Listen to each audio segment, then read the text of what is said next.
As we began to contemplate evacuation, the burning question was, who goes? And who gets left behind?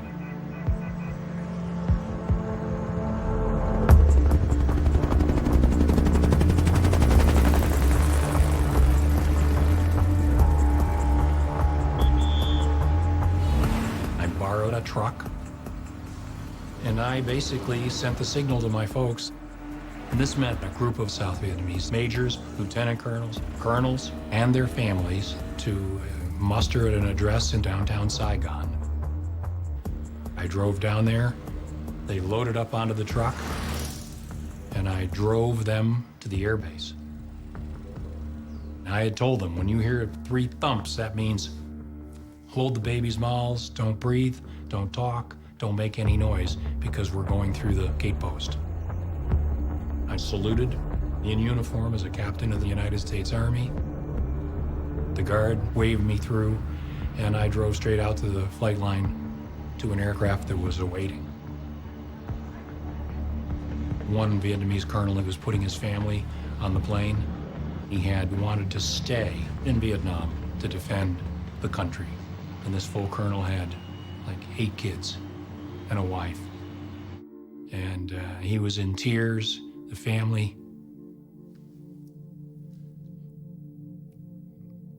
family were in tears. And I said to him, get on the plane. Just go. Go. It was a terrible, terrible, terrible moral dilemma for everybody.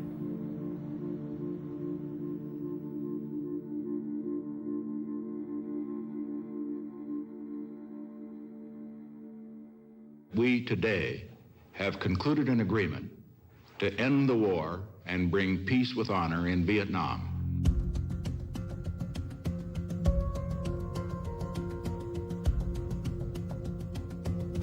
We have adopted a plan for the complete withdrawal of all U.S. combat ground forces. We are finally bringing American men home. We who made the agreement thought that it would be the beginning not of peace in the American sense, but the beginning of a period of coexistence, which might evolve, as it did in Korea, into 2 states. Reconciliation between North and South Vietnam, we knew would be extremely difficult. But I was hopeful. Because of the Paris Agreement, American soldiers were going home. But I was on my way back to Vietnam. I was assigned to Saigon in the first week of August, 1973. So about 6 months after the ceasefire.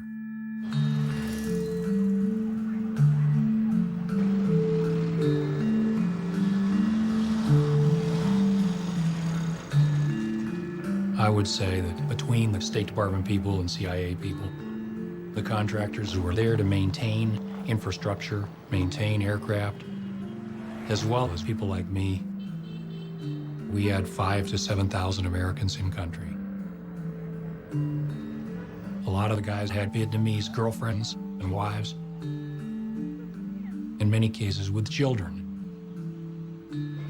In general, things were eerily calm and in many ways normal in Saigon. My sense was that we were going to be there, you know, pretty much for a long time to come. I was assigned to the American Embassy in Saigon. I was in charge of the 84 Marine security guards that were there, making sure that they kept up with their physical fitness training. We were there to protect American lives as well as American property. It was just day-to-day job. The ambassador there was a guy named Graham Martin, a North Carolinian, just as I was. He spoke with a slow Southern drawl. He was a great gentleman. He was a cold warrior in the old stripe. He'd lost an adopted son in Vietnam to combat. And he was not going to give up South Vietnam to the communists. He was determined to keep U.S. aid flowing into Saigon. When the ceasefire occurred in 1973, everybody toasted it with Bloody Marys in the U.S. Embassy. It was a grand party. We thought peace was at hand. But the Paris Peace Accord was a masterpiece of ambiguity. In order to get President Thieu and the South Vietnamese to go along with the Paris Agreement, President Nixon pulled out all of the stops. And in a letter to President Thieu, he promised that if the North Vietnamese were to substantially violate the terms of the Paris Agreement, the United States would respond with full force. In other words, re-enter the war. The North Vietnamese viewed Nixon as a madman. They were terrified of him. They believed that Nixon, if necessary, would bring back American air power. But in August 1974, he was gone. Nixon resigned because of Watergate. And overnight, everything changed. Hanoi suddenly saw the road to Saigon as being open.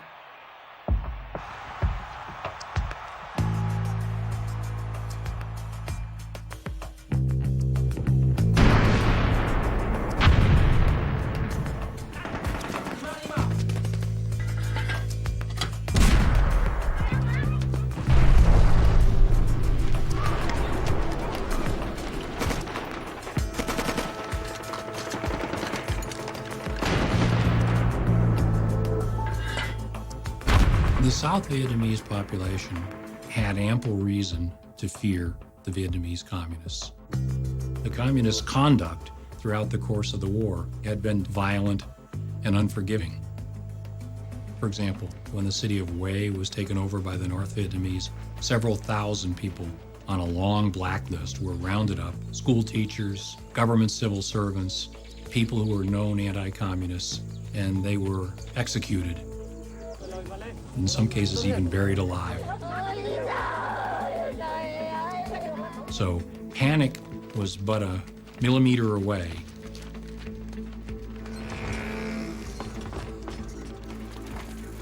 Hundreds of thousands of refugees are in a blind rush to flee even further from the rapidly advancing communists. Bruce Dunning reports. President Thieu broadcast a strong appeal to the soldiers and the people of Da Nang, urging them to stay and fight.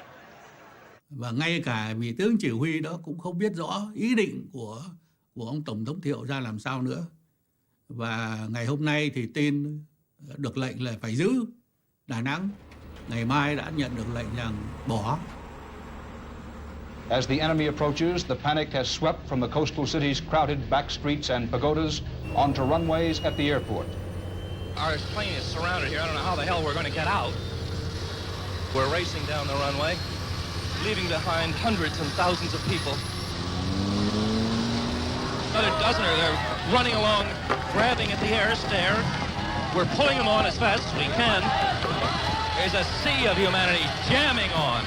Impossible to stop the crowd. We're pulling away.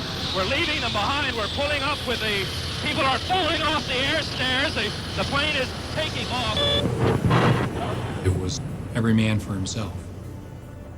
So you saw the World Airways flight being mobbed by South Vietnamese soldiers.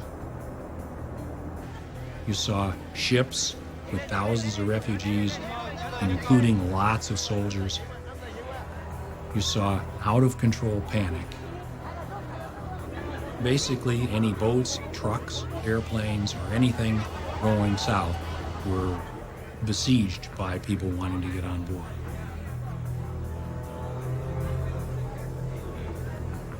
The Americans were gone.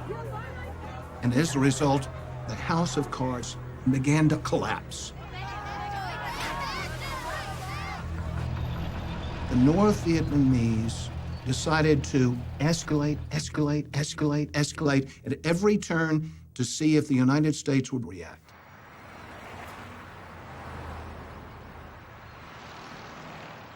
In April of '75, I was with President Gerald Ford, and we were flying across the country on Air Force One when one of the airplane's crew comes and hands me a note, and it says, "Da Nang has fallen." Ford was bombarded by questions from the press after he got off Air Force One. Around 150 to 175,000 well-trained North Vietnamese regular forces in violation of the Paris Peace Accords moved into South Vietnam. We have objected to that violation.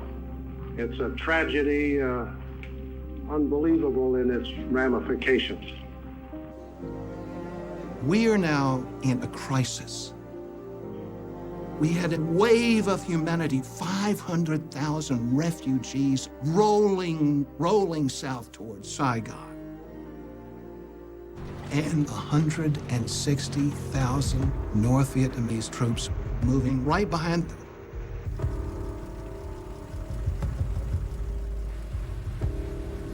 I had become so concerned, I decided to pull our best Vietnamese agents in out of the woodwork to try to see what they could tell us about communist planning, which obviously was rapidly evolving.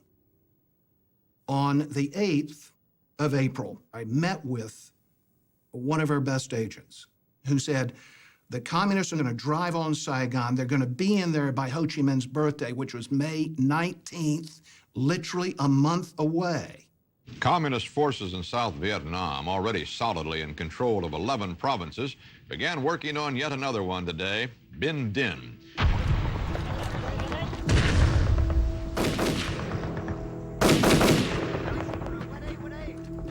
Ở phía hải quân chúng tôi thì cũng không ai dám nói một lời nào về một cái chương trình gì xa xôi nữa, mà chỉ cố gắng bằng mọi sức bị chết. Và các cái dụng cụ không được thay thế. Nhiều các cái trại y tế dã chiến của chúng tôi phải dùng lại những cái bom băng. Thì đó là một cái trở ngại. Đánh tới đâu? Còn đánh được không? Hoặc là còn sức đánh không? I kept a map every day on the progress of the North Vietnamese onslaught. By the 5th of April, the North Vietnamese had 15, even 16 divisions heading in the direction of Saigon. They were bringing SA-2 missiles down to provide anti-aircraft cover for their forces. There were people who were saying, look, we've got to do some heavy planning here, because depending on how this goes, and it doesn't look good now, we may all have to evacuate. And Ambassador Martin wouldn't tolerate or countenance such thought. That was defeatism. That was poisonous to the prospects of the people we're here to help. But people could see what was going on, and they started leaving, especially the Americans. I'm leaving Vietnam. Why? I'm kind of scared, to be honest with you. Perfectly honest with you, I'm really scared. I think the situation's a lot worse than we know about. There was always a standing evacuation plan in the embassy. It held that in an emergency, all Americans still in the country, about 6,000 people, would be evacuated, and that no South Vietnamese would be evacuated with them.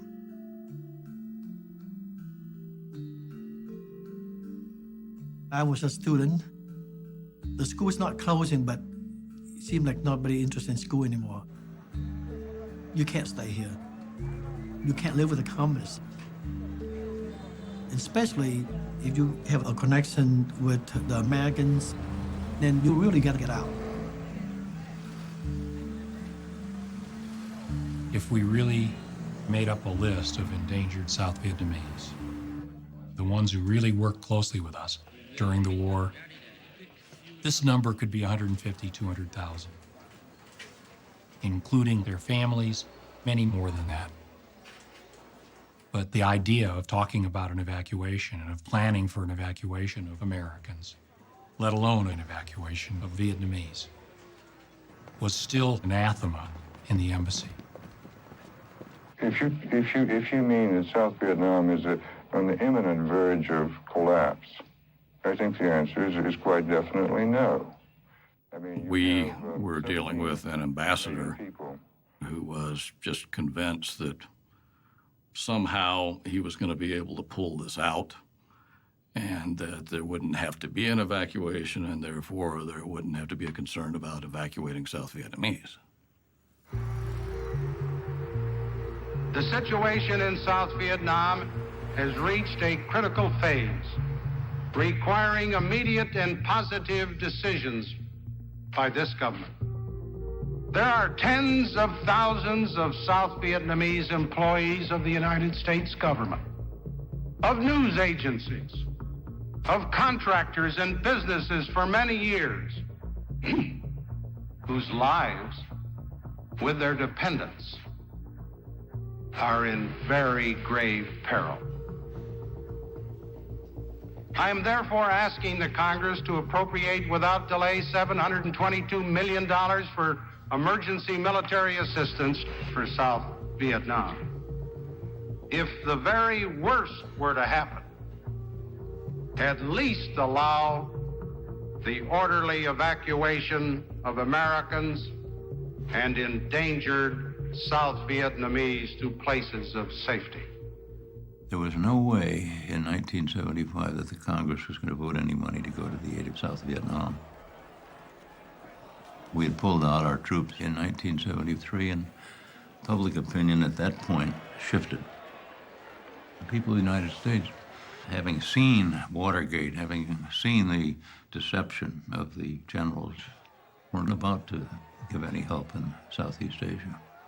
And, Kissinger knew this. We knew we were not going to get the 722 million.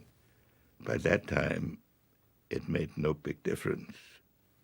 But President Ford said he owed it to Vietnam to make a request. We've sent, so to speak, battleship after battleship, and bomber after bomber, and 500,000 and more men, and billions and billions of dollars. If billions and billions didn't do at a time when we had all our men there, how can 722 million save the day? This is the way my map looked mid-April. The North Vietnamese just rolled down the coast. Saigon was clearly threatened. The situation was urgent. Urgent understates it. At this time, Ambassador Martin had been back in Washington, trying to persuade Congress to vote additional aid. He has no statement today. He came back to Saigon, and my boss, the CIA station chief, said, "Go down and tell the old man what's happening." I went in and I said, "Mr. Ambassador, half of the South Vietnamese army has disintegrated. We're in grave trouble. Please, sir, plan for an evacuation. At least allow us to begin putting together lists of South Vietnamese we should rescue." And he said, "No, Frank, it's not so bleak, and I won't have this negative talk." Young officers in the embassy began to mobilize a black operation, meaning a makeshift underground railway evacuation using outgoing cargo aircraft that would be totally below the radar of the ambassador. People like myself and others took the bull by the horns and organized an evacuation. In my case, that meant friends of mine who were senior officers in the South Vietnamese military. As the North Vietnamese came closer and closer to Saigon, these people were dead men walking.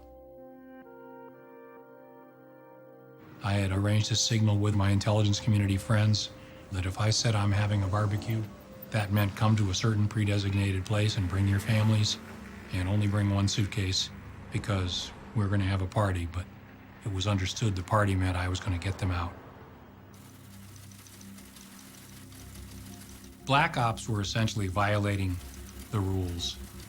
In this case, meaning you're not allowed to bring out Vietnamese military people who were under obligation to stand and fight.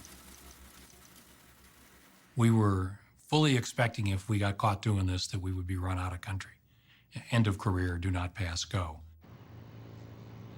But sometimes there's an issue not of legal and illegal, but right or wrong.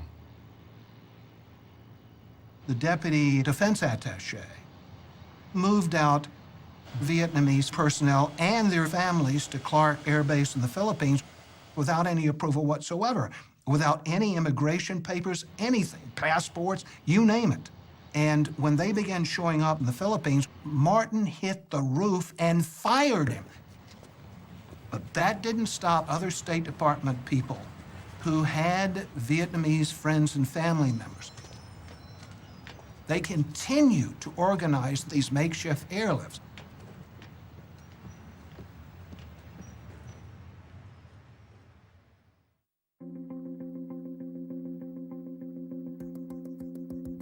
That April, I was in Kenta, which was about 100 miles from Saigon, and we were getting reports of this town falling and that province falling and so on. And then we were attacked. Sergeant Hasty came by to give me a report on the damage.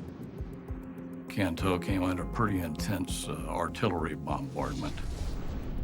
The North Vietnamese had overrun some South Vietnamese artillery batteries and managed to turn those around and shell the center of Canto. We knew that the situation was bad. We could see that the South Vietnamese army was eroding. Supplies had been cut off, and you could see the armaments dwindling. We were, under the terms of the Paris Agreement, committed to resupplying the South Vietnamese. They lacked simple things like barbed wire and bags for sandbags. They were rationing their artillery shells because they were running out. The military support, the material support, was not coming. When President Ford went before the Congress, he had two major concerns. The first was to save as many people as we could. He cared for the human beings involved. They were not just pawns that once they had lost their military power were abandoned. The second was the honor of America, that we would not be seen at the final agony of South Vietnam as having stabbed it in the back.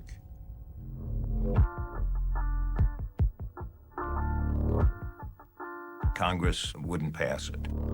They said no more, no more troops, no more money, no more aid to the Vietnamese. Well, I had to go into President Ford's office to tell him. I had never heard Ford use a curse word in all the time I'd known him. But when I showed him this story, he said, "Those sons of bitches."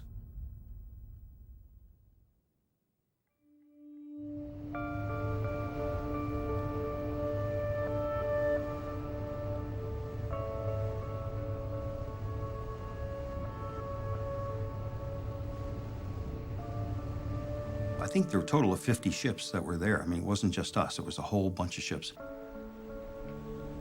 We were standing by for the evacuation of Americans. I was a terrible letter writer. I would write one letter for my wife's 10 letters, and she didn't like that. So she said, "We're gonna exchange tapes." So I would run into my stateroom, turn the tape recorder on for a couple minutes, and tell her what's happening. I really don't know where to start. It's been such an unusual couple days for us. We went with the rest of this huge task force of ours up to about, 20 miles off the coast, basically east of Saigon. as most Navy operations are, it was very carefully planned. We planned to death. The chain of command for, as I understood it as a captain of the United States Marine Corps, and I think I got it right, is for any evacuation, that decision is the ambassador's decision. Graham Martin is the responsible guy. But the military is responsible for giving him all kinds of plans. And this is how we got into the 4 options. The first option was you would take commercial ships right up the Saigon River to a couple blocks from the embassy. You would load whoever you wanted to bring out on these ships, and you'd be done with it. The second option was, United and Continental and Flying Tiger Airlines were still using Tan Son Nhut Air Force Base at the time, and you could have brought anybody you wanted out by commercial aviation. The third option was military fixed-wing aviation. The C-5As, the C-141s, which carry a lot of people. You could have brought them out of Tan Son Nhut on those. The very last option was helicopters off the carriers into Tan Son Nhut Air Force Base. We had 75 Marine Corps helicopters out there. The helicopter option, that was absolutely the last resort. They don't go very fast, they don't carry that many people. That was if everything else failed.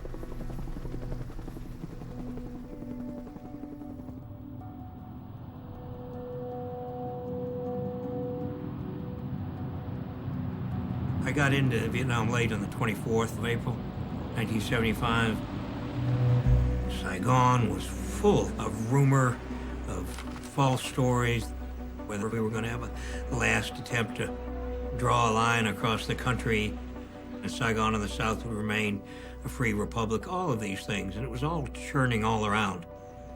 The fighting was close to Saigon, but hadn't shown up in the streets of Saigon.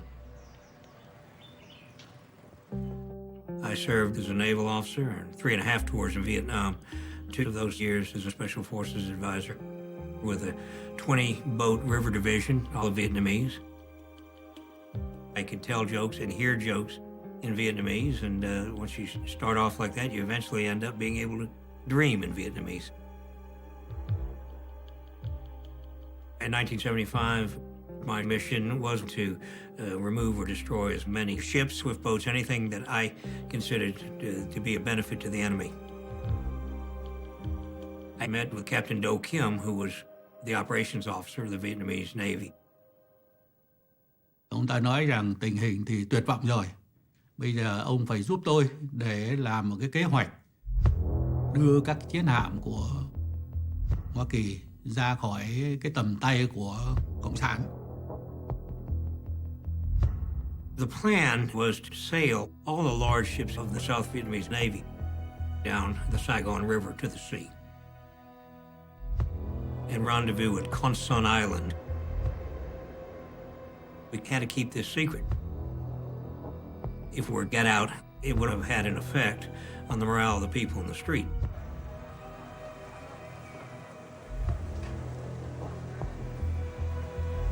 We knew that there were roughly 5,000 Americans still in the country. Many of them had Vietnamese wives, mistresses, whatever, just hadn't left. And they were basically letting us know we're not leaving without our families.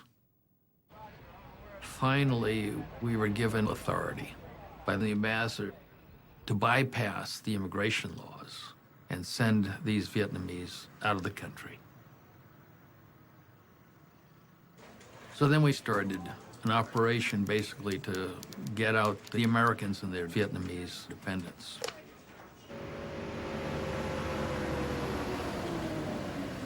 It was not an official evacuation. We still had no organized plan for evacuating high-risk South Vietnamese because we had an ambassador who was making up his mind on the wing. The president also asked Congress for authorization to use American troops here to evacuate Americans and Vietnamese who work for Americans. If it were necessary. You have plans for that? Well, of course, every embassy in the world has plans for it. You think it will be necessary? I have that again. You see, is a judgment that I can't possibly make at this time. We have been reducing the population here as a measure of prudency, and we'll take measures to reduce it further as a question of prudence.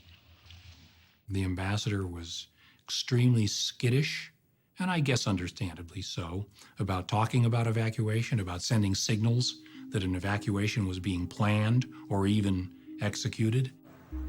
He feared it would trigger a panic. It's time to get out. And in Saigon at that time, it was like, who do you know? The key word would be connection.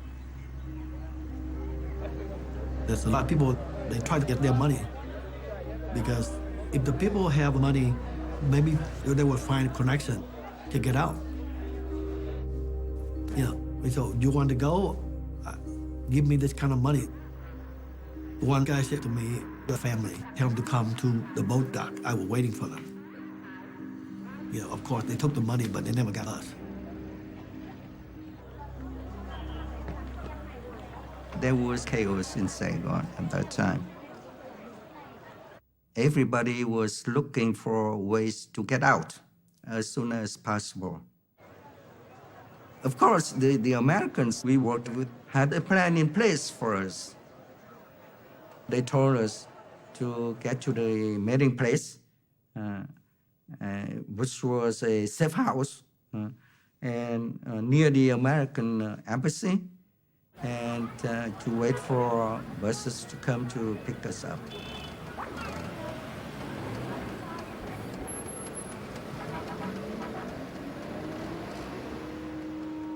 If we were going to get people out, we were going to have to make it happen and deliver the Vietnamese to the big airplanes in some form or fashion. And the only way we could do that was keeping the airport open as long as we could.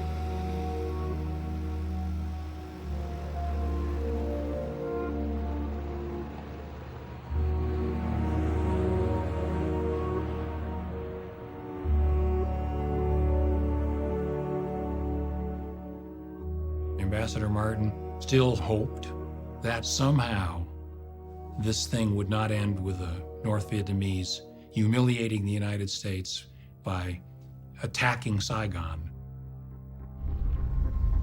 But it seemed like the North Vietnamese had other ideas.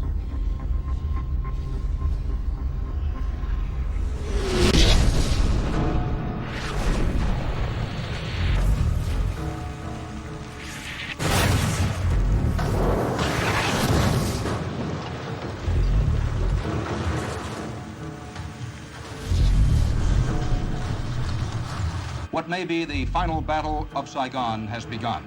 Communist ground forces have started moving in on Saigon's Tan Son Nhut Airport. Rockets exploded all over the base, touching off 3 major fires. The air base was under continuous artillery fire. I felt the rounds. They were so close. The shrapnel was clinking against the fence behind us. It was abundantly clear that it was a whole new ball game.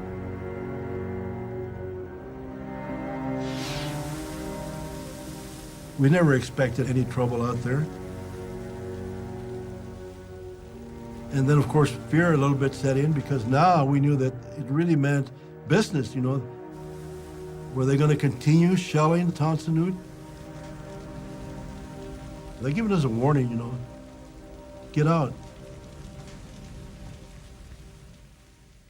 As the sun came up, General Smith, who was our defense attaché out at Tan Son Nhut, contacted the ambassador and said, the plan to use the fixed wing to get a few thousand people out today isn't going to work. And we need to consider that this is it. Option 4, a heavy lift helicopter evacuation. And Ambassador Martin wouldn't hear of it. He said, I want to come out there. I want to see it. Which he did. He got in a sedan. He didn't lack for guts. There was still rounds coming in. Sporadic, but there was still artillery fire. And he could see that the main runway was full of craters from North Vietnamese artillery. And it was understood that General Smith was not being premature with the recommendation for Option 4. Ambassador Martin's concern very clearly, up to now, was that once we start an official evacuation, it's pretty obvious that the game is over. You got to remember, this is an ambassador who had lost his only son in combat in Vietnam. One becomes pretty invested in that country. He had been holding out hope that some kind of third-party solution could be worked out so that South Vietnam could continue with some form of independence or autonomy. And he was being encouraged to think that this might be possible. But the morning of the 29th, he came to accept the fact that that wasn't going to happen. And I picked up the phone and told Secretary Kissinger to inform the President that I had decided that we would have to go to Option 4. When I tell President Ford the airport is being shelled, and I say it's now time to pull the plug, he keeps coming back time and again. You really think we have to do it? That's how heartbreaking it was for him. He finally, reluctantly, gave the go-ahead for the final evacuation. This is the American Forces Vietnam Network. The prearranged signal for the evacuation was broadcast on American radio in Saigon. The message was the temperature is 105 and rising, and then Bing Crosby's White Christmas. And sure enough, about 10 o'clock in the morning, I believe, on the 29th, there was Bing Crosby on the airwaves.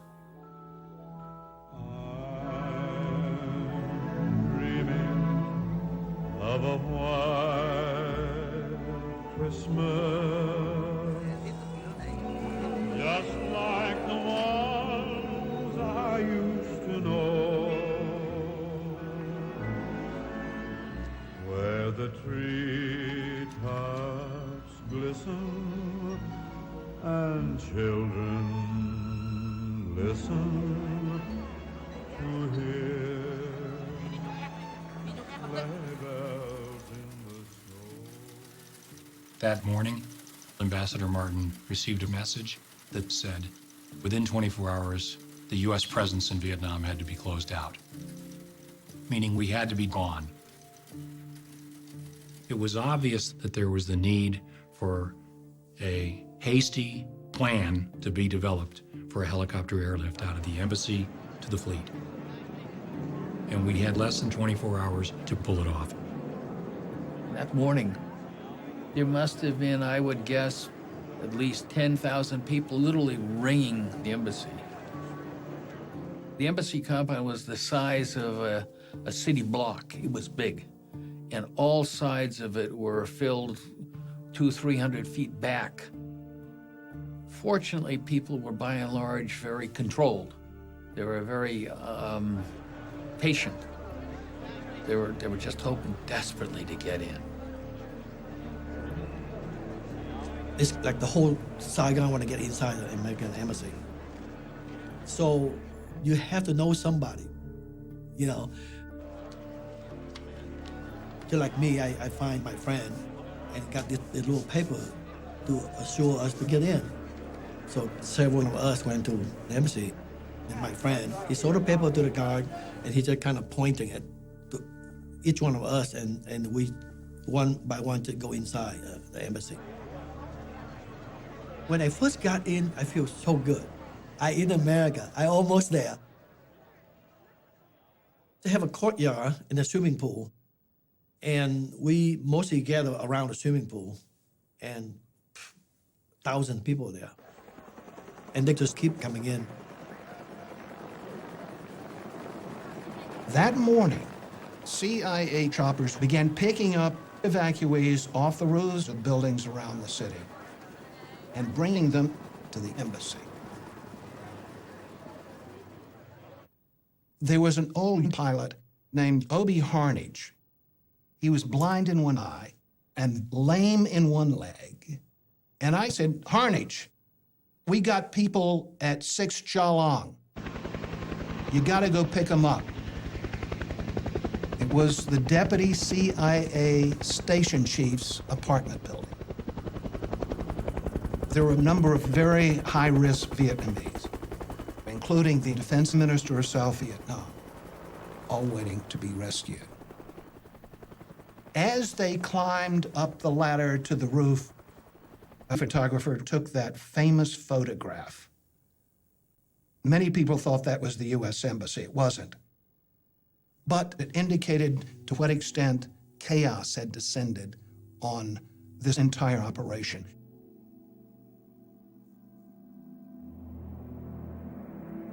Inside the embassy, everywhere we looked, was teeming with Vietnamese. We counted them. The total number was about 2,800. There was no hiding it that somehow people had to have let these people into the embassy. Was it, Marine security guards who kind of looked the other way? Was it American employees in the embassy who were doing kind of what we did with black ops and taking care of their own? We never got to the bottom of that. And frankly, we never pursued it. One of my Marines said to me, we should take out the tailor. There was a tailor who made all our civilian clothes. So I said, why don't we take out the cook too? He said, well, you should take out the cook too, and all the other cooks. They should get out. They had business with Americans.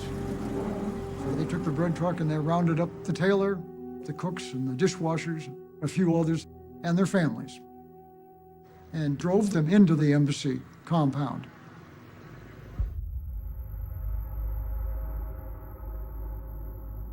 There was in the parking lot of the embassy a great tamarind tree, which the ambassador had often referred to as steadfast as the American commitment in Vietnam. The CIA station chief that last morning said, Mr. Ambassador, we have to cut this tree down. You could not land any large helicopters on the parking lot unless the tree and all the shrubbery was all gone. The ambassador had resisted us cutting that tree because he did not want anybody to be alerted that we were doing any sort of evacuation or were going to do any sort of evacuation. He was upset, but finally he succumbed, to just common sense and gave up his, I guess you could call it a dream. And we cut it down.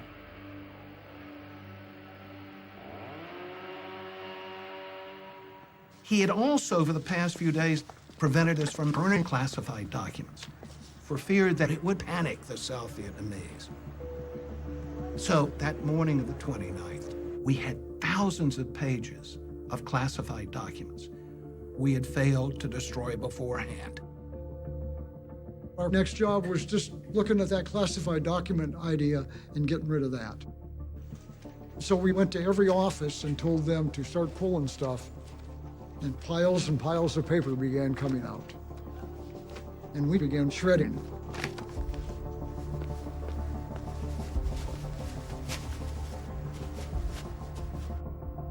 There was a small building where we handled the pay for the Vietnamese who worked for the embassy. And in this building, there was over $1 million in US currency. So we had to send a message to the Navy, who sent it to the Treasury Department, who came back and said, destroy it. So I assigned a few Marines to get rid of the money. And I said, oh, by the way, we're gonna lock you in there. It took them 8 hours to burn $1 million. That morning, Fear and desperation were the order of the day. But I had a job to do. It was an important job to do, I thought, to deny the enemy the South Vietnamese naval ships. Thì ông nói rằng đại tá Kiểm chậm lắm rồi, ông phải ra đi ngay. Thì lúc đó cái kế hoạch của chúng tôi là thứ nhất là bỏ hết tất cả các sự sửa chữa thông thường và chỉ chú trọng vào các cái bộ phận chính của một chiếc tàu, tức là máy tránh. Nếu mà một máy cũng tính là chạy được, thay vì hai máy, nhưng mà một máy chạy được cũng được, một máy điện cũng chạy. We had expected, frankly, a longer time period to get ready. We had been told by people in our intelligence community that we might have as long as the 4th of May.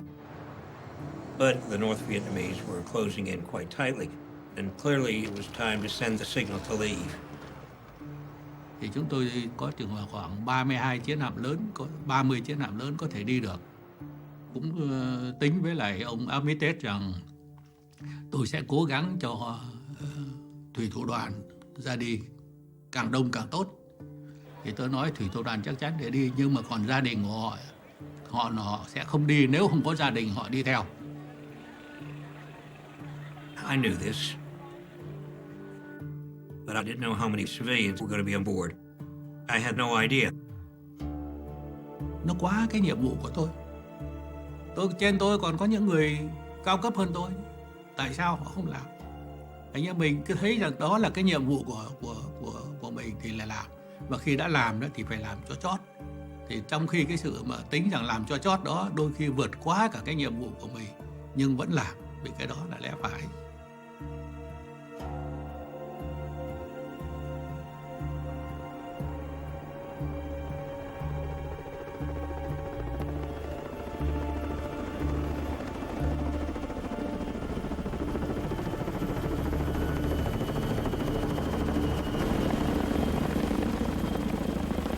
I was the first one into the embassy, and my only mission at this time, this is early in the afternoon, was to bring the ambassador out.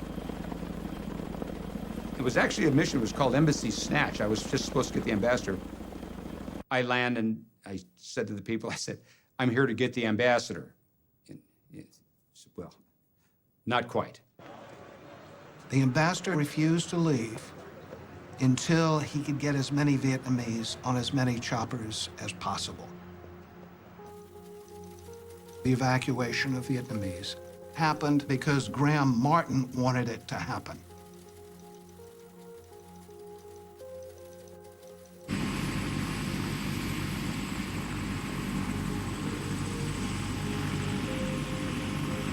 So they loaded some Vietnamese on my helicopter. And because I'm supposed to have the ambassador on board, we go right to the command ship, the USS Blue Ridge. We land on the Blue Ridge. General Carey comes out, wants to know where the ambassador is. He said, well, he didn't get on. I mean, I don't know who I'm supposed to tell, but I told everybody I was supposed to get the ambassador, but the ambassador didn't get on. So that starts the lift.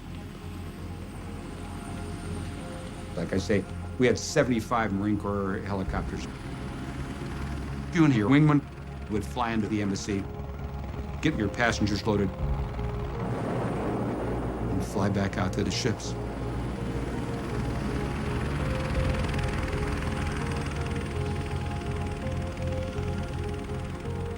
It was a little over an hour back and forth.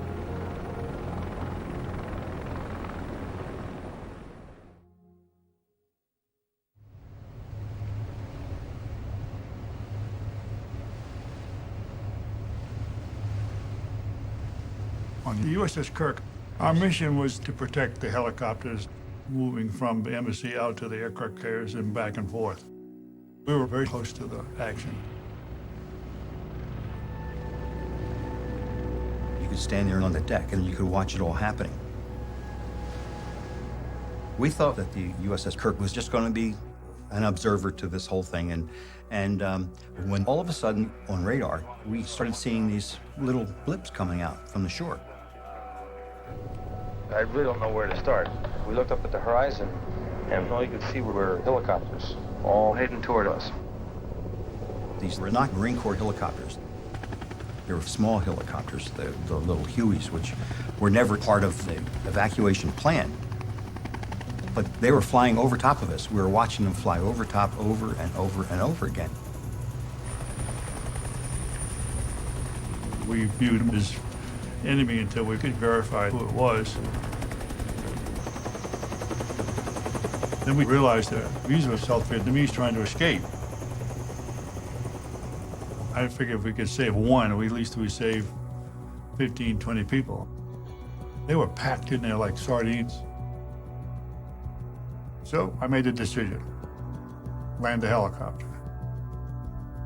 One of our sailors could speak rudimentary Vietnamese, so we put him on the radio, and he started broadcasting.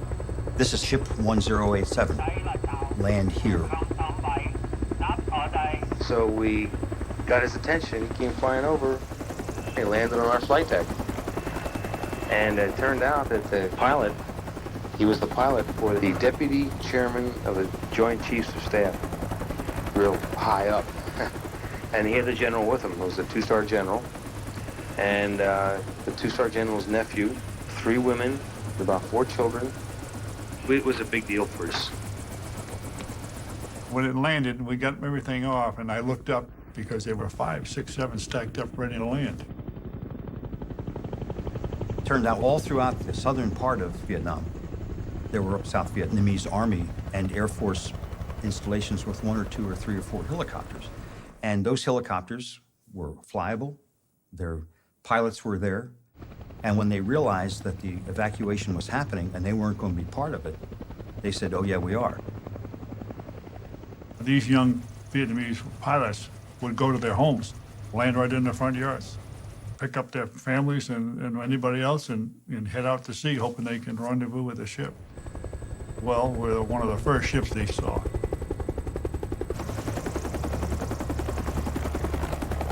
Our flight deck will only take 1 helicopter at a time landing.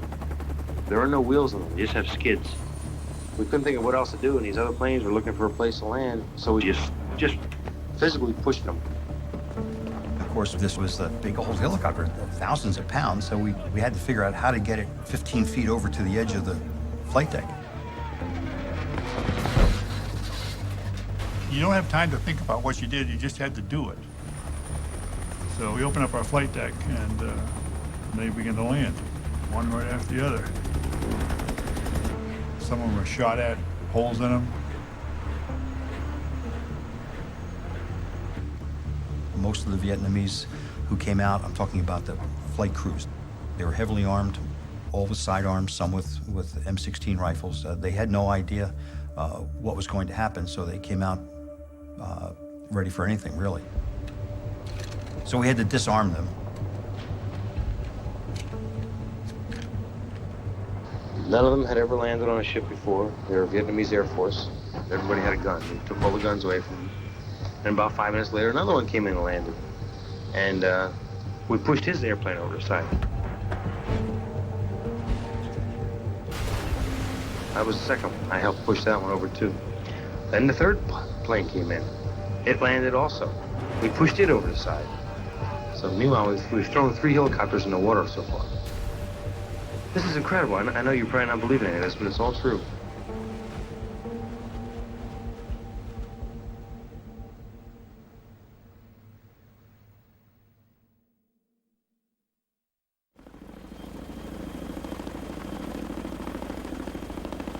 By late afternoon, the chopper flow at the embassy really started.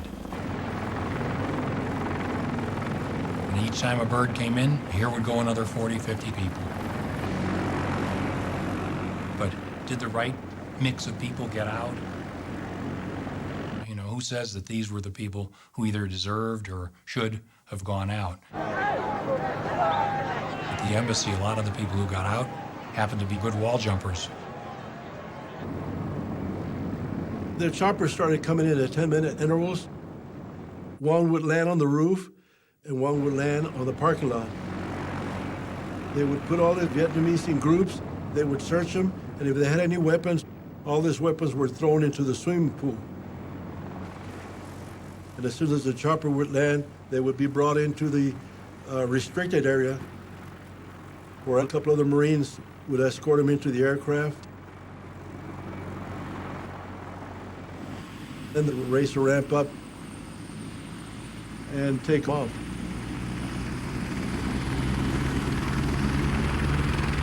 I remember I told to my friend, and he said, "Oh, it's our turn now. We're almost there, you know." So we're all excited. And I remember very distinctively that every time a helicopter coming down, it just blew us away. We have to kind of duck down to fight with the wind of the chopper.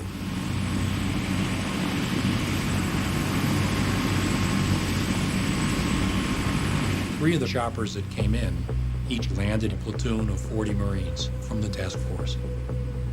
They had to be brought in because we didn't have enough Marines in the embassy security guard to secure the walls.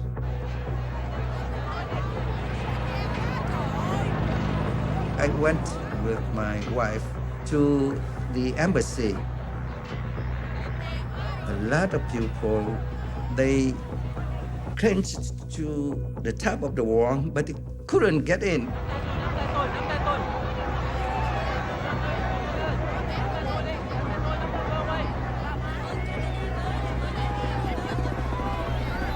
Each gate was besieged like that, although the side gate was the principal place where they came. People holding letters saying, you know, I work for the Americans, please let me in. Journalists were arriving and counting on being recognized to be let in by the Marines.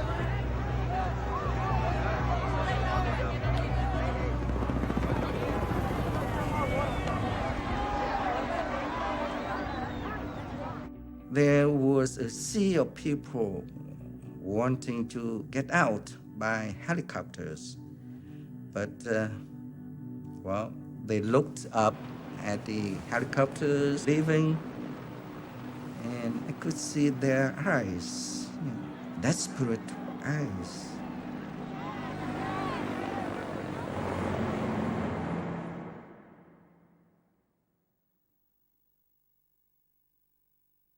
My dad flew a Chinook helicopter in the South Vietnamese Air Force. He had been waiting for orders, but his captain had, basically just left. So he and some other pilots picked out the best Chinooks and took off.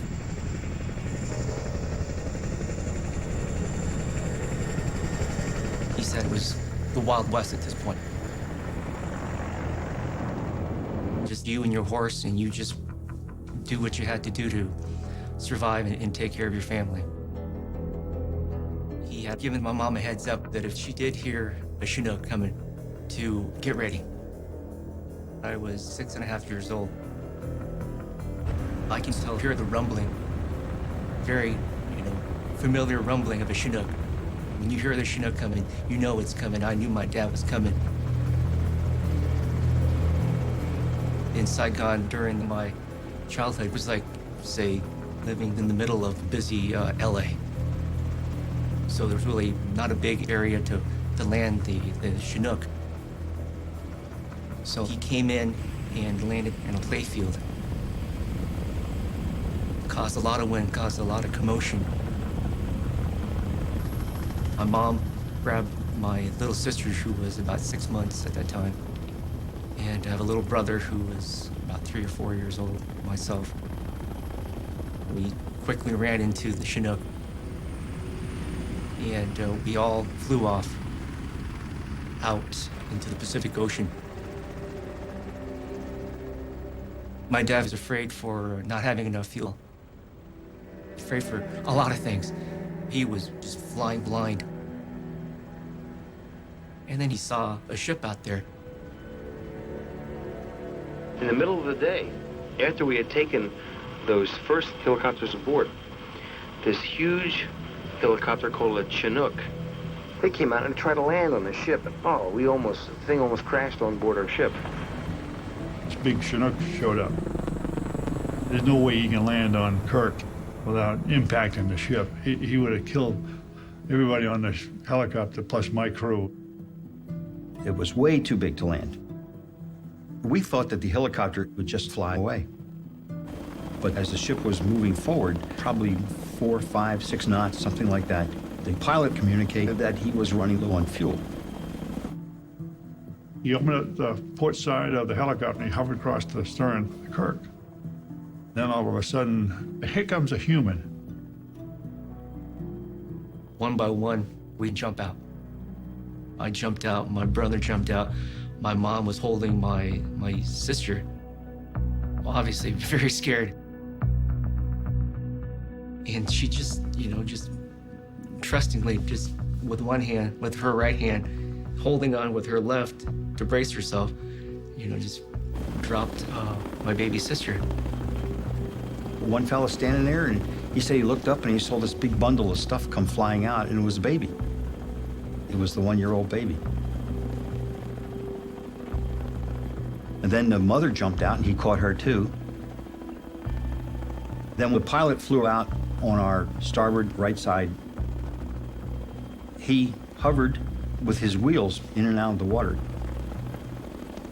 He hovered there for like 10 minutes, and we couldn't figure out what he was doing. It turned out what he was doing was taking his flight suit off. Here's a man flying a twin-rotor helicopter by himself.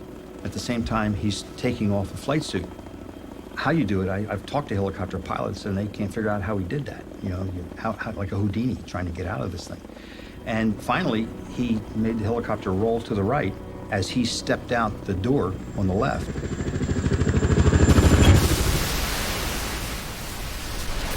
Just thunderous, loud noise. The shrapnel's just blowing up. Suddenly, just quiet.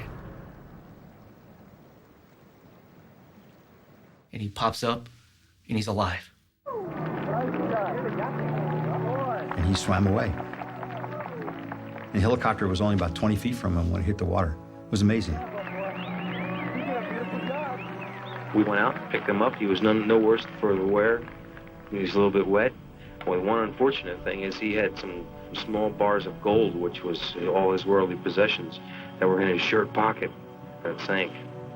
So he lost everything. He didn't own a thing but his underwear when he finally came aboard the ship. He was a tremendous pilot. The guy was just so cool and calm. We've so far taken a total of 17 helicopters. We ended up with 157 people aboard the ship.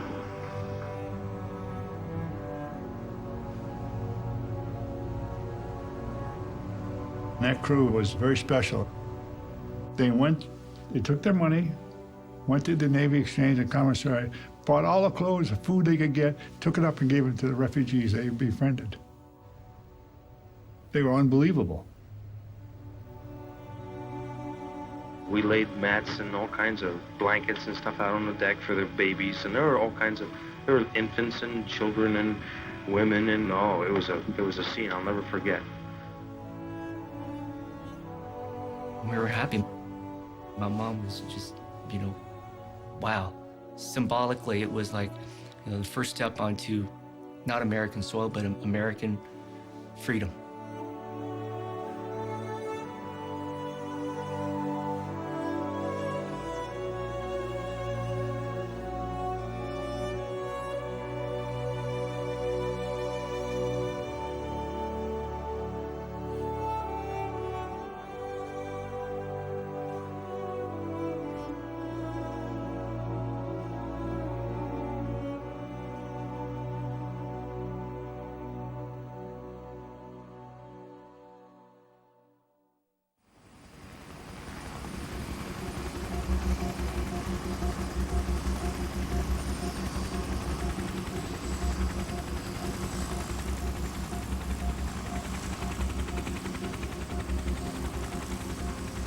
When we started the evacuation, we were very, very excited about it.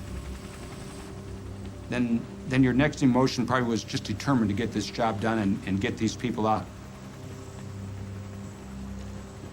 And then later, as it went on, you became fatigued and frustrated that you could never make a dent in the amount of people that were coming out of the embassy. You'd ask questions like, was the crowd getting any smaller? When are we going to finish this, And they'd say, we're under orders from the ambassador. We're doing the best we can. Carrier pilots were saying, look, it's an uncontrollable sea of people, and Ambassador Martin has lost his objectivity, that Ambassador Martin is trying to evacuate all of Saigon through the U.S. Embassy. But he was doing his best under terrible circumstances. Ambassador Martin was dragging out the evacuation as long as he could to get as many South Vietnamese out as possible. Each helicopter took about 40 people. He knew that once the Americans were gone, the evacuation would be over. So they just put 1 or 2 Americans on each one.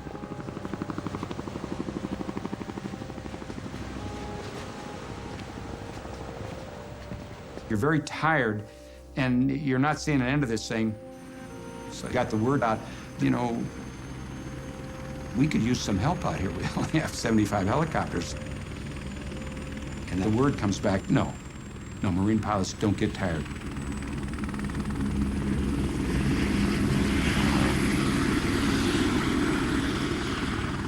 Back at the embassy, under the ambassador's direction, we, of course, were taking advantage of the presence of the aircraft to evacuate threatened folks. But there were other independent efforts to get people out. Several of us at the embassy agreed that we would drive vans down to the docks on the Saigon River. I had an assigned assembly point in the middle of Saigon, and I crammed about 15 people into a 9-person van and then drove through the streets of Saigon through various checkpoints down to the docks. People would get out and go running for these commercial boats and get on. I made a number of runs, and it'd just be more and more and more people.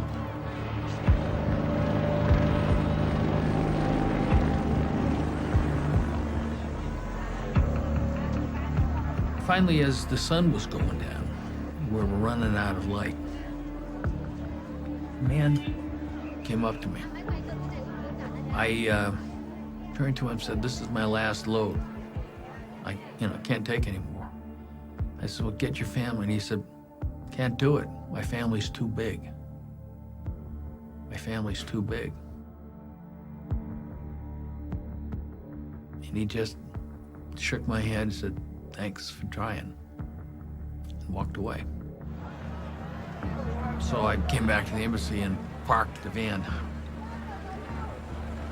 It was already getting well into twilight. Got my way through the crowd. It was a big crowd. I had nothing more I could do. So I went to get on the helicopter, and Ambassador Martin pulled me out of line. He said, "I know what you've been doing. I know you've been out there. We've been talking. I want to thank you." I thought it was a kind gesture. By that time, it was definitely dark. The lights of the helicopter inside radiated very clearly. I sat down, looked around. I was one of maybe 2 or 3 Americans. The rest were all Vietnamese. And we flew out.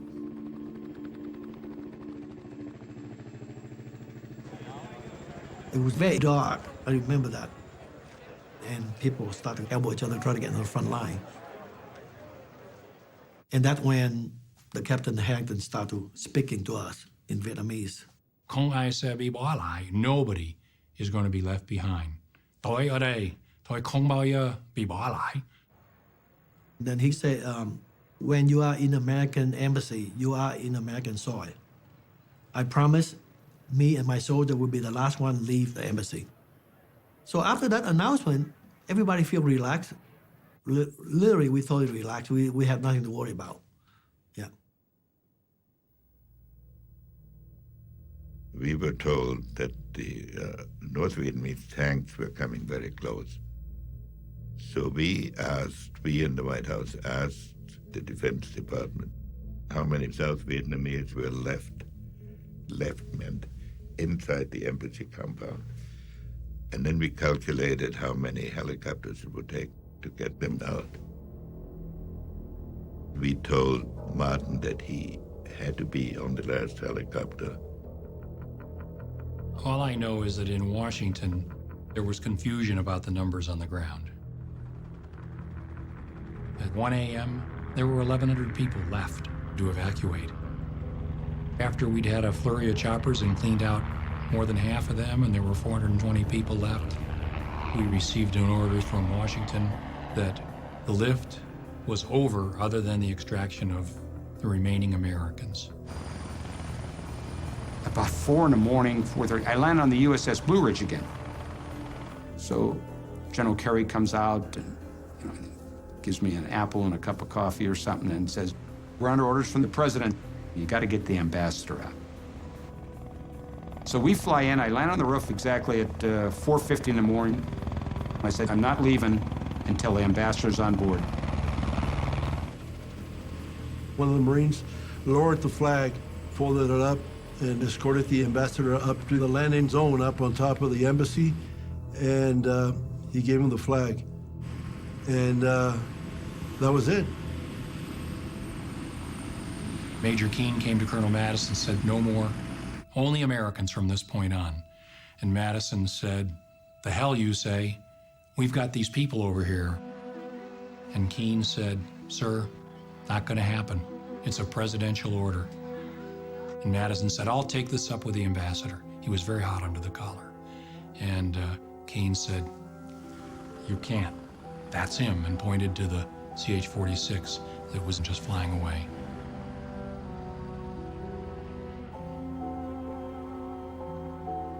So the ambassador's on board. And out we go.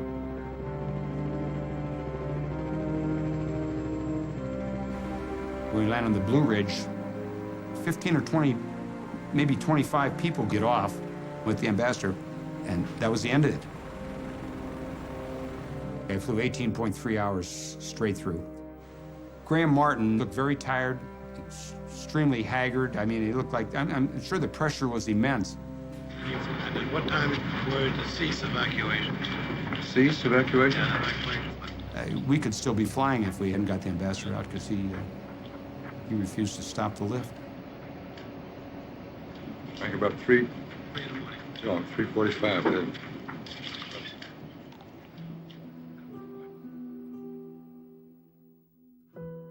Colonel Madison says to me, "We're screwed. Stu, you stay down here in the parking lot and keep these 420 people warm," meaning if they see us all leave at the same time, they'll panic. "And then make your way to the roof. We gotta go." And he was very angry and very disappointed. So they disappeared into the embassy, and I went to where the remaining Vietnamese were waiting and told them, "Thôi đừng có lo, không được lo. Trực thăng lớn sắp tới, big helicopters about to come." And waited a few minutes. Then I saw a chopper take off, and I thought, shit, was I supposed to be on that one? So I looked at the Vietnamese and I said, "Xin lỗi, nhưng mà mắt đái đi. I gotta take a leak." And I left into the shadows. I made my way around in a circuitous route and went into the embassy. I thought about how this really, really was wrong. I thought maybe I should just say, "I'm not leaving till they go," because I promised them. And then I said, "Don't be a fool. Maybe they've started shooting down helicopters for all you know. You're not going to get anybody else out. It's a presidential order. This decision has been made." So I got to the roof and a CH-46 alighted on the rooftop. Put its ramp down and we got on board. As it took off, the door was open. And down in the parking lot, I could see the group of 420 of them. They were right where we had left them marshaled on this little patch of grass. I felt absolutely awful. It was just so serious and deep a betrayal.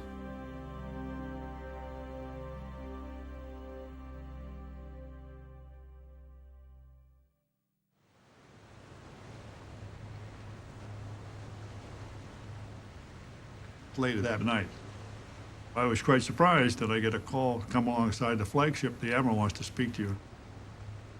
And my first reaction, as any CO, is, what did we do?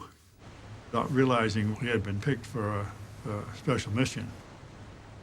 We were supposed to pick up this person. He was 30 years old, came aboard, civilian clothes, and the captain was just told to take his direction from this guy. I went aboard the Kirk and met with Captain Paul Jacobs. And the first thing he said to me is, young man, I'm not accustomed to strange civilians coming aboard my ship armed in the middle of the night. I said, Captain, I assure you, neither am I. He smelled like a naval officer. One officer can smell another one. So I looked him up in the Blue Book. He's a graduate of Naval Academy.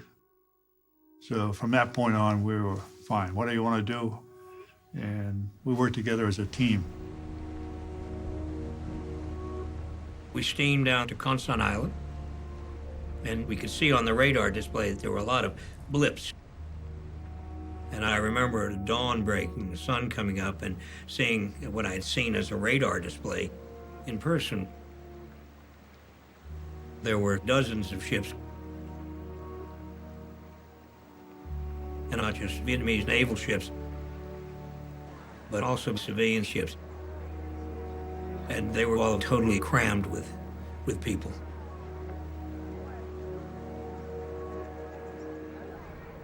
There are no words to describe what a ship looks like that holds 200 and has got 2,000 on it.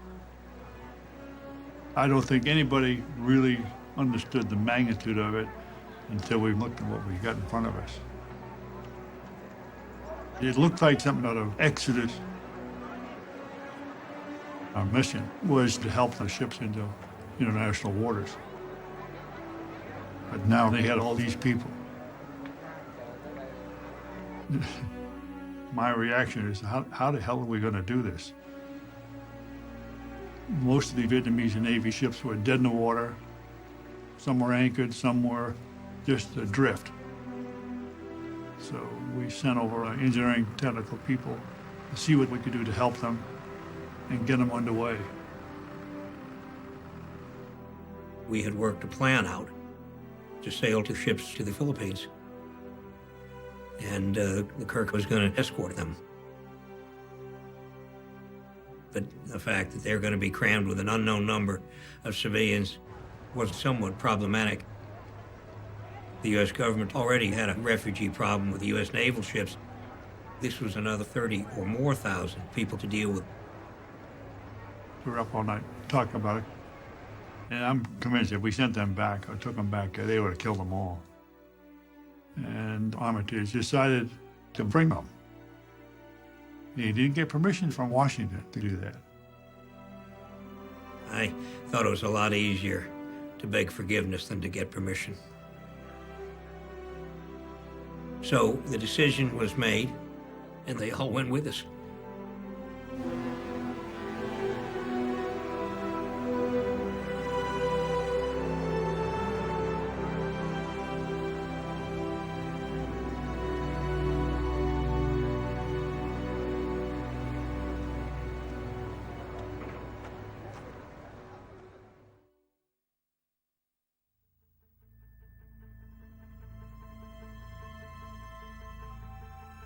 We had finally got out the last of the refugees that we could get out. Now we had to evacuate the Marines. They were all inside the embassy building, except for us. I was still on the embassy grounds with 2 of my sergeants, and I said, "You two stay right with me. Don't leave my side." We slowly walked backwards to the embassy door. And a couple of the Vietnamese came towards me. They said, we have no more helicopters. That's it. I'm sorry. We cannot take you. And they began to argue with me. They spoke good English, too. We can ride in your helicopter. I said, I'm sorry, no more. So we spun around and slammed these huge doors, and we locked it from behind.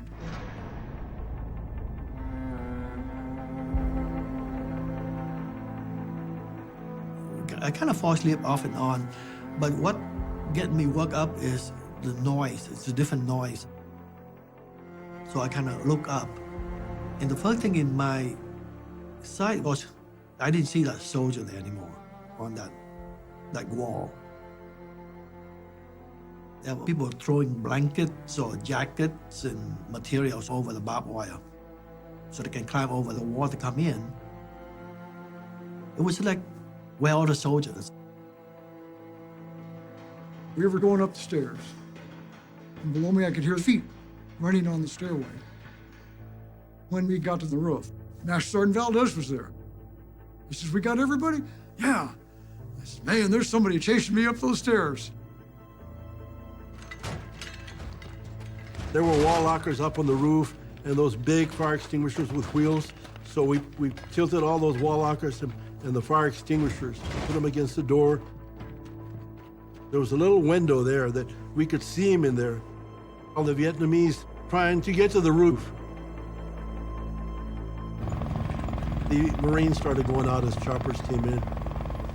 Then all of a sudden, choppers all ceased. There was 11 of us still left there.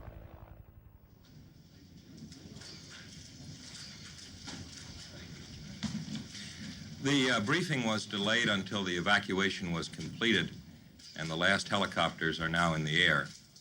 The President commends the personnel of the armed forces who accomplished it, as well as Ambassador Graham Martin and the staff of his mission, who served so well under difficult conditions. We were told that Martin had left on the last helicopter and that the evacuation had ended. I'm confident that every American who wanted to come out is out. So we held a briefing. Well, it turned out not to be the last helicopter because there was another horrendous screw-up. There were no helicopters. You know, we were just kind of sitting down around, looking at each other, wondering, you know, what's going to happen here, you know, whether they truly had forgotten about us. So I got on my radio, and I began saying, U.S. Navy, American Embassy, request extraction immediate. And I repeated this over and over and over. The only option we had was sit on the stupid roof, like a sitting duck. And I kept thinking, where are the North Vietnamese? About 7:45 in the morning, you can start seeing the North Vietnamese coming down the road. My thoughts were, what's to keep them from bombing the top of the embassy roof and blowing us off, you know? The tank is going to take one shot. If it hits the building, you're gone. So I didn't like the idea of being up there, but where else were we going to go? Finally, I looked out and I saw a black dot. When that chopper landed, I told the Marines, go, get in. I was the last one out. And as I was putting my foot on the ramp, I fell down, and I'm just hanging on, and the ramp's going up. The ramp was closing, and I did what I was trained in my first tour, count. So I went 1, 2, 3, 4, 5, 6, 10, 10. 1, 2, 3, 4, 5, 6, 10, 10. And I looked at the crew chief and I said, put it down. I knew I was missing one man. I remember looking at the ramp and 2 hands were over the top of it. So the Marines just kind of grabbed me and then just pulled me in. We left by my watch at 7:58, Saigon time. Now we were the last 11.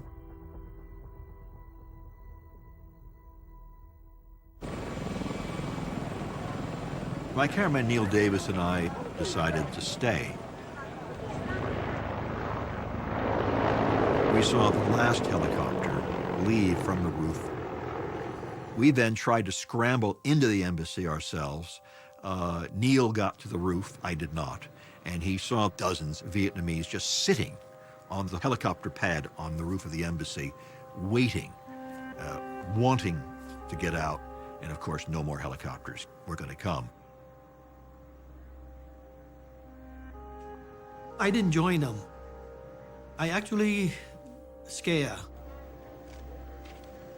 If the communists come in, the last thing we want them to see us is an American embassy. So we get out.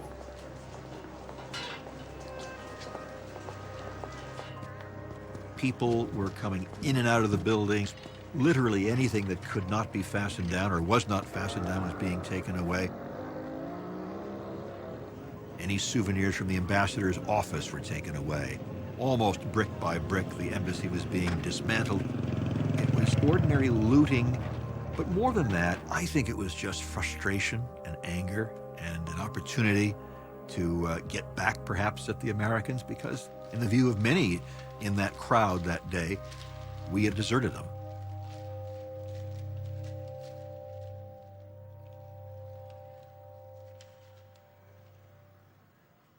NBC News correspondent Jim Laurie is one of the few Americans still left in Saigon, in the city when President Duong Van Minh went on the radio and told the Viet Cong that his country would surrender unconditionally and that he had told its army to lay down its arms. Here from Saigon Radio Hookup is Laurie's report on the surrender. In the words of General Minh, we are here to hand over the power of government to you in order to avoid bloodshed. It is a unilateral ceasefire and an unconditional surrender. The 30-year war in South Vietnam is at last over.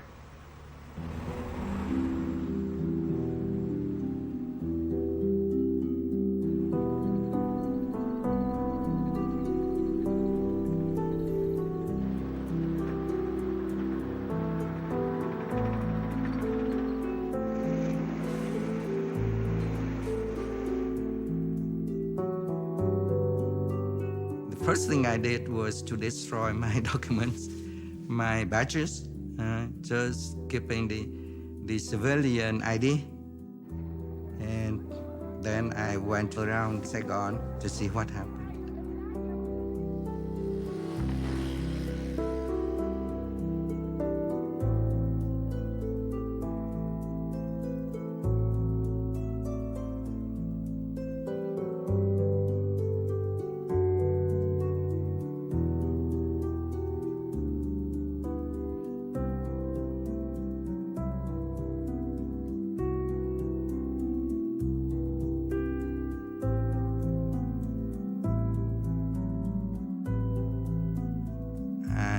Saw a lot of South Vietnamese soldiers in underwear.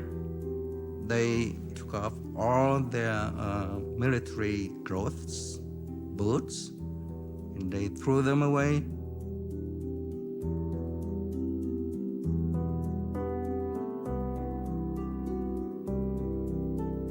And I thought, well, what would happen to them? And to me, to myself.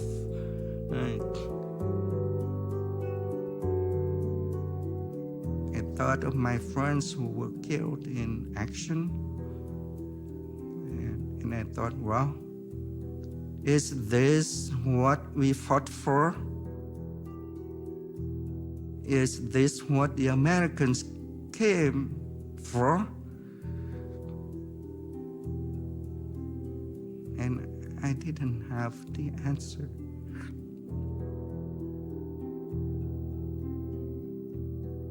I have wrestled with this ever since.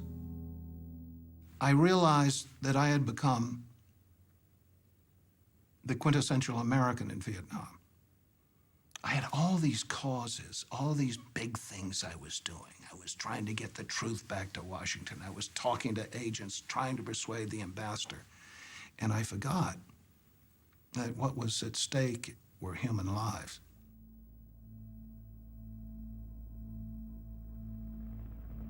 for years after that.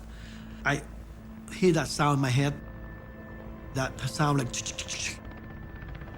in the middle of the night, I just jump up. I thought the helicopter come pick me up. I called it Dream in the Wind. Later we found out the big fleet is out there. You can just take a boat and go there. They take everybody. If you can get out there, you're on board.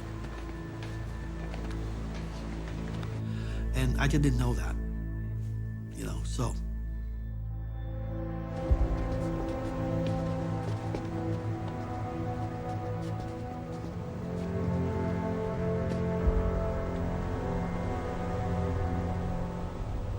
As we approached the Philippines with our refugees, there was a big problem.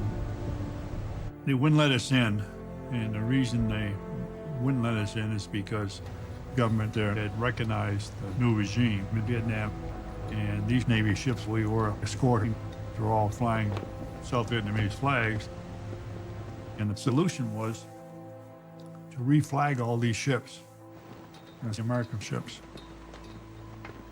Thì chúng tôi có trình với lại ông đô đốc của cái đoàn tàu để thất hạm đội đó, thì chúng tôi có đề nghị làm một cuộc lễ hạ cờ của chúng tôi xuống và kéo cờ của Hoa Kỳ lên.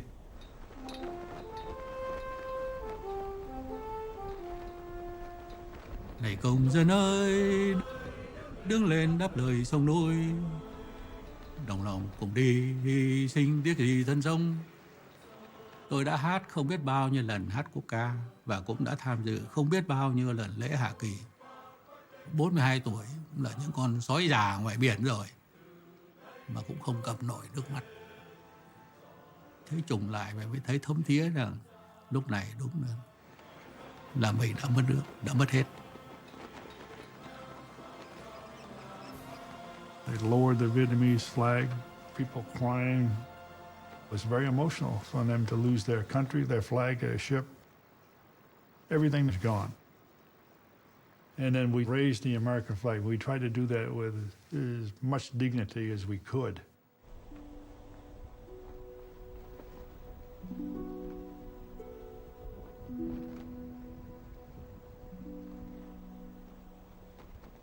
There were thousands and thousands of Americans who served in Vietnam who were sitting at home heartbroken at watching this whole thing come to naught. The end of April of 1975 was the whole Vietnam involvement in a microcosm. Promises made in good faith, promises broken. People being hurt because we didn't get our act together. You know, the whole Vietnam War is a story that kind of sounds like that. But on the other hand, sometimes there are moments when good people have to rise to the occasion and do the things that need to be done. And in Saigon, there was no shortage of people like that.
There's a collection of 8 Storyvilles exclusively available on BBC iPlayer now, And coming up next here on BBC4, how FDR built a future for an America he was unlikely ever to see. A closer look at 1945 and the wheelchair president.